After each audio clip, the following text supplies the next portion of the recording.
केंद्रीय कर्मचारी के समान महंगाई भत्ता और गृह आवास भत्ते की मांग पर प्रदेश के राज्य सेवा के अधिकारी कर्मचारी आंदोलन की तैयारी में हैं, लेकिन एक मांग होने के बावजूद सबके रास्ते अलग अलग हैं।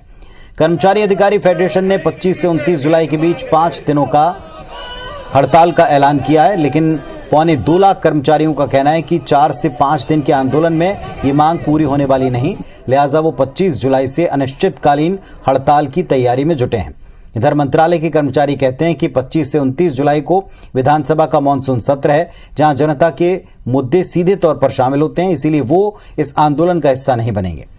कर्मचारियों की मांग एक है, लेकिन सभी का आंदोलन को लेकर मत अलग अलग है।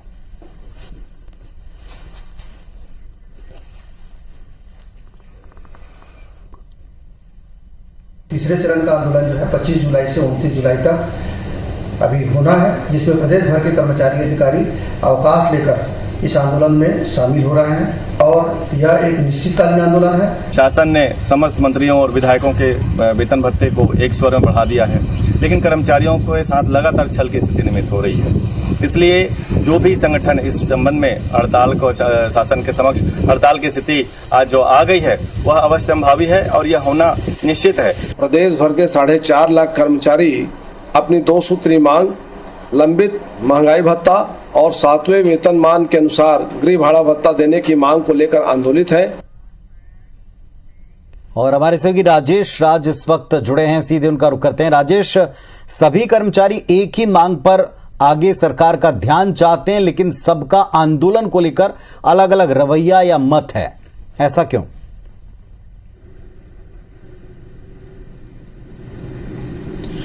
पुनीत, देखिए, इसमें अगर सीधे सीधे कहें कि कर्मचारी संगठनों के बीच में मनमुटाव है या फिर कर्मचारी संगठन के नेताओं के बीच में अहम का टकराव है, तो ये कोई गलत नहीं होगा, क्योंकि अगर 4.5 लाख कर्मचारियों की सिर्फ एक मांग है कि वो सबके लिए जुड़ा हुआ है कि राज्य सरकार उनको केंद्रीय कर्मचारी के समान महंगाई भत्ता नहीं दे रही है, इससे सबका नुकसान हो रहा है। इसमें चाहे वो मंत्रालय के कर्मचारी हो, चाहे वो इंदिरावती के कर्मचारी हो, चाहे वो नीचे के लिपिक हो या शिक्षक हो, सभी प्रभावित है और सब चाहते भी हैं कि सरकार ये मांग पूरी करे। लेकिन जब आंदोलन की बारी आती है तो कोई 5 दिन के अनिश्चितकालीन आंदोलन की बात करता है, जिसमें सबसे बड़ा दावा तो जो कर्मचारी अधिकारी फेडरेशन के प्रांत अध्यक्ष कमल वर्मा, उनका यह दावा है कि 75 संगठन, जिसमें मान्यता प्राप्त और गैर मान्यता प्राप्त संगठन भी शामिल है, वो उनको सपोर्ट करते हैं और ये सभी लोग 5 दिनों का 25 से लेकर के 29 जुलाई के बीच में अनिश्चितकालीन आंदोलन करना चाह रहे हैं, ताकि सरकार पे प्रेशर बढ़े और उनकी मांग मानी जाए। लेकिन इसमें जो एक बहुत बड़ा तबका है सरकारी कर्मचारी का, वो शिक्षकों का है। करीब 2.25 लाख उनकी संख्या है और इसमें 3 बड़े संगठन, जिसमें वीरेंद्र दुबे हैं, संजय शर्मा है, ये सब लोग अलग आकर के कह रहे हैं कि इन 5 दिनों के आंदोलन से कुछ नहीं होने वाला है, हमको अनिश्चितकालीन आंदोलन में जाना चाहिए। और उन्होंने ऐलान भी कर दिया है कि हम 25 से आंदोलन अनिश्चितकालीन पर जाएंगे। लेकिन जो तीसरा सबसे महत्वपूर्ण बात है कि मंत्रालय सबसे महत्वपूर्ण विभाग है सरकार का,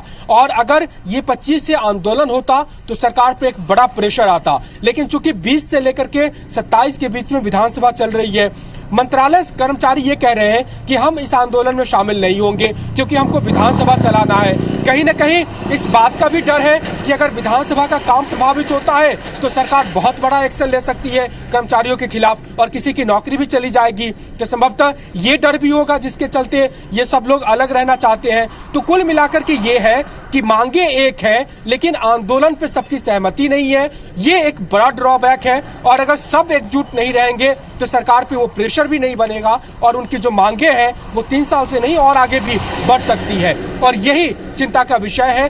आम कर्मचारियों की बात करें तो सब यही कह रहे हैं कि सारे संगठनों को एकजुट हो जाना चाहिए और इस पर जो रणनीति बने सबको मिलकर के करना चाहिए। लेकिन जो कर्मचारी संगठन के पदाधिकारी हैं वो शायद एक मंच पे नहीं आ पा रहे हैं। जी पुनीत।